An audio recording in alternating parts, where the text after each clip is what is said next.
We're live. Counting down.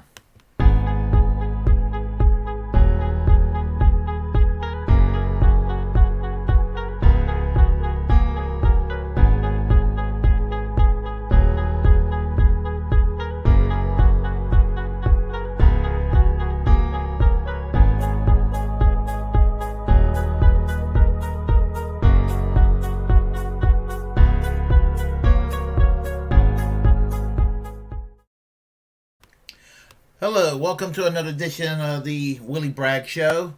And I want to talk about our neighbors north of the border, Canada. You know, that country that's kind of like, in some ways, to where I would view Canada's basically the United States that got their shit together. That's kind of how I view Canada most of the time. Well, what I want to talk about is the protest that's taking place in Canada, and I will share a few words right afterwards and go into an explanation. Hold tight.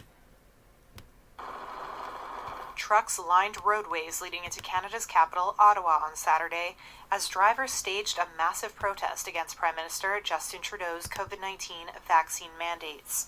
The so-called Freedom Convoy started out days ago as a rally against the vaccine requirements for cross-border truckers. I'm not vaccinated, so I left before the 15th of January. The rule in the States wasn't in place yet, but I have other friends that say even though vaccinated now, right now, the U.S. Customs, they're not enforcing that. So they're still going there. The problem is when we come back. But the protest evolved to a demonstration against government overreach during the pandemic. Scores of trucks from across the country, some of which made it to the city on Friday, lined up in front of Parliament, blowing their horns as thousands of people gathered peacefully on the snow-covered lawn of Parliament. The violent rhetoric used by some of the promoters on social media in the run-up to the protest has worried police who were out in force on Saturday. The CBC reported Trudeau and his family left their downtown home due to security concerns. On Friday, Trudeau told the Canadian press he was worried about possible violence connected with the demonstrations. Earlier this week, he said the convoy represented a small fringe minority who do not represent the views of Canadians. About 90% of Canada's cross-border truckers and 77% of the population have had 2 COVID vaccination shots. Okay, well, where to start with this? I want to start by talking about about the Prime Minister of Canada. Somebody by the name, you may have heard of him. He goes by the name of Justin Trudeau. Well, Justin Trudeau, the son of Pierre Trudeau, who was the Prime Minister of Canada in the 1970s, Justin Trudeau is now the current Prime Minister. My problem with Justin Trudeau is that for what I just said about Justin Trudeau, saying about Canada being a nation similar to the United States, but actually doing things correctly, whereas the United States do most things ass backwards these days. I have a lot of respect for Canadians, but I really, really do not have a lot of respect for Justin Trudeau, who basically, in my view, just my view, and of course, stating that is my view, that makes me correct. Yes, I'm very, very humble about my outlook toward the world, am I? Yeah. I think that if had he been an American all his life, I think that I think that Justin Trudeau would have been Britto ORourke. You know, the silly man that ran for senator against asshole Ted Cruz back in 2018 and kidded himself that he thinks he could become president, and now he's running for governor, campaigning on confiscation of your AR-15s in Texas. You think you're going to win, Britto? It's the problem with the Democratic Party here in the United States. They campaign on issues that would be, perceivably overreaching, and they're too pussy to talk about what needs to be done. Oh, and we can't go and talk about Medicare for all. That's divisive. But I'm going to go and take away your AR-15s. That's what we're dealing with people like Britto ORourke. Basically, Britto ORourke Justin Trudeau is Canada's Britto ORourke. If Britto ORourke was a Canadian, he would have been Prime Minister. He would have been basically Justin Trudeau. So, not a compliment neither to Justin Trudeau nor Britto ORourke. Not one damn bit. I will continue to say that with regard to the truckers, thing about it is mandating the passports, and most Canadians are vaccinated, and most of them have been pretty complicit about a lot of things that might have been a little more over the board, but they're trying to go and get this pandemic under control. And to actually make life tougher on people, it's just going to turn people off. And if Canada shift rightward, is shit like this from Trudeau that's going to cause it to happen. They're going to cause ordinary people who have common sense otherwise in Canada to turn into Canadian Tea Partiers. And you know how destructive that shit was during the Obama years. I've often joked that if Obama could have changed his political party registration to Republican and gone to Tea Party rallies himself, say, I support y'all, the Tea Party would have still said, no, fuck you, Obama. They would have. I know what I'm talking about. But suffice to say that what's been going on is it's ridiculous. Really ridiculous. Well, let's go back to this whole thing with the how it could affect Canada politically. And as I said, it looks like that the Liberal Party institutionally was in great shape. This could break the Liberal Party in Canada. And, I've always called the Liberal Party in Canada a less shitty version of the Democrats.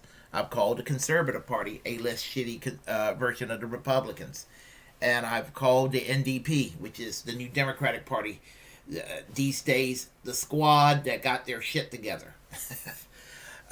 If I lived in Canada, I would be with the New Democratic Party. And my Canadian conservative friend, Sean Fraser, told me, the New Democratic Party is just a stepping stone into the Liberal Party, or they're just junior liberals.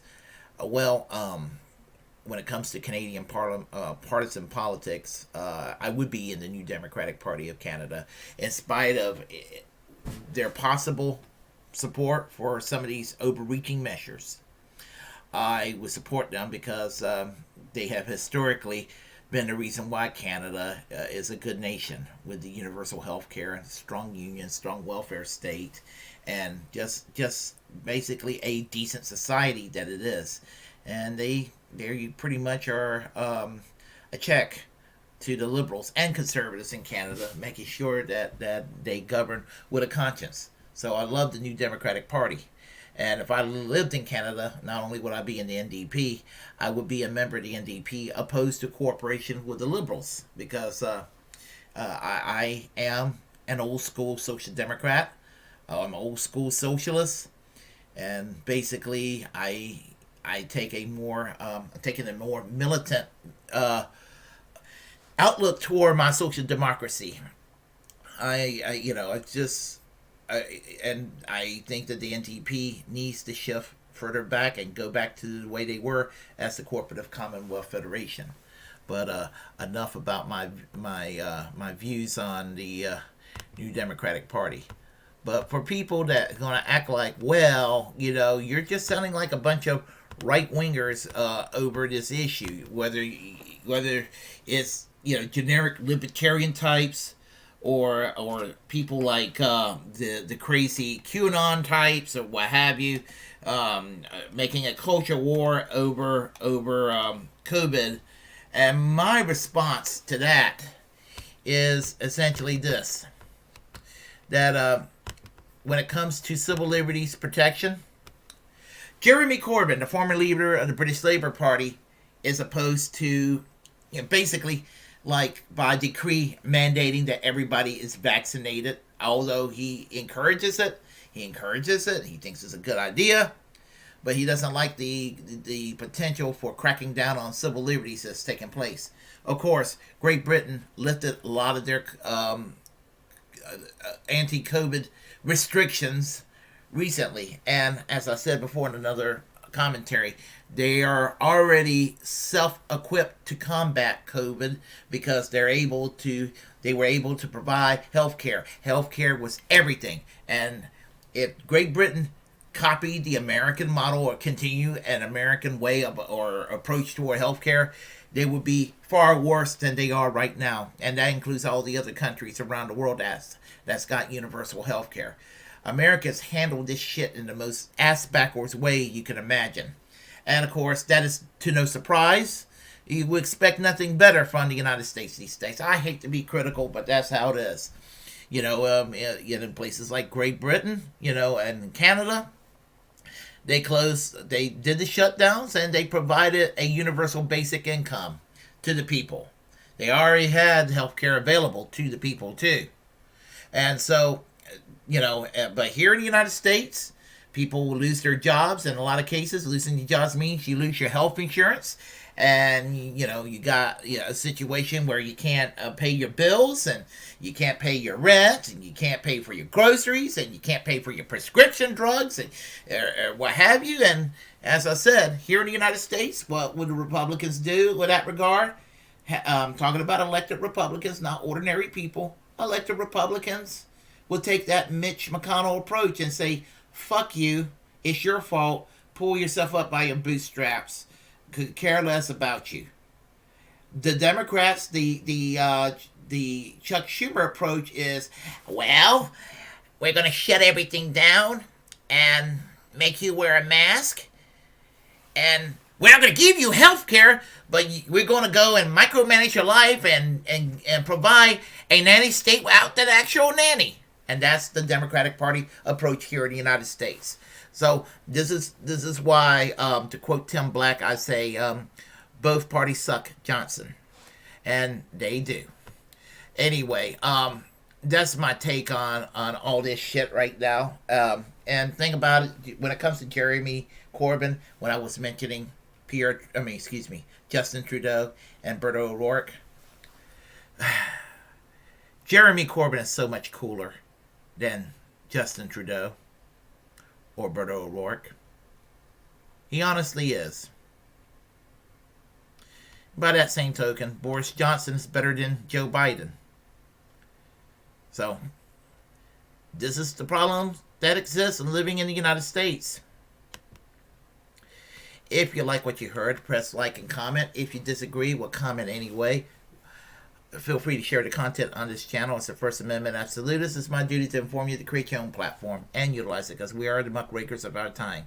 Feel free also to share the to subscribe, hit that notification bell. And until next time, keep that red flag flying, keep that class struggle going. And of course, let me just say this: free Julian Assange. You knew I was going to say that. You really did.